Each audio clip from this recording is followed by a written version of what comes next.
ഇതേ നല്ല വലിയ സിലോപ്പി കിട്ടിയിട്ടുണ്ട്. നമുക്കിത് നമ്മുടെ വൈറൽ റെസിപ്പി ഒന്ന് ട്രൈ ചെയ്താലോ? ഒരു പാനിലേക്ക് കുറച്ച് വെളിച്ചെണ്ണ ഒഴിച്ച് അതിനകത്തേക്ക് മഞ്ഞൾപ്പൊടി, കാശ്മീരി മുളക് പൊടി, ഒരല്പം കുരുമുളക് പൊടിയും കൂടി ചേർത്ത് നന്നായിട്ട് മിക്സ് ചെയ്യുക. അതിനുശേഷം മാത്രം സ്റ്റൗ ഓൺ ചെയ്ത് ചെറുതായൊന്ന് ചൂടായി വരുമ്പോഴേക്കും ചതച്ച് വെച്ചിരിക്കുന്ന കുഞ്ഞുള്ളി, അതുപോലെ തന്നെ വെളുത്തുള്ളി, കറിവേപ്പില എല്ലാം കൂടി ചേർത്ത് വഴറ്റിയതിന് ശേഷം പുളിവെള്ളവും കറിവേപ്പിലയും ഉപ്പും ചേർത്ത് നന്നായിട്ട് മൂത്ത് വരുമ്പോഴേക്കും അതിനകത്തേക്ക് നമ്മുടെ മീൻ വെച്ച് കൊടുക്കുക. മീൻ വെച്ച് രണ്ട് വശവും മറിച്ചും തിരിച്ചും ഇട്ട് എല്ലാ മസാലയും പിടിപ്പിച്ചെടുക്കുക. മസാല എല്ലാ വശവും പിടിച്ചതിന് ശേഷം നമ്മുടെ മീൻ വെന്ത് കഴിഞ്ഞാൽ ഉടനെ തന്നെ നമുക്ക് ഓഫ് ചെയ്യാം. അതിനുശേഷം ഒരു വാഴയില വെട്ടി അതിനകത്തേക്ക് നല്ല ചൂട് ചോറും വിളമ്പി നമ്മുടെ വൈറൽ മീനും സെറ്റാക്കി അതിനകത്ത് വെച്ചു. വെച്ചതേ ഓർമ്മയുള്ളൂ, ചുറ്റുപാട് നിന്നും ഒരുപാട് കൈകളെല്ലാം നീണ്ടുവന്നു.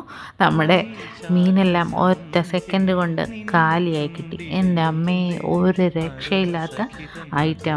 എല്ലാവരും സോഫ്റ്റായിട്ടുള്ള മാംസമുള്ള മീൻ കിട്ടിക്കഴിഞ്ഞാൽ ഇതെന്തായാലും ഒന്ന് ട്രൈ ചെയ്തേ പറ്റും.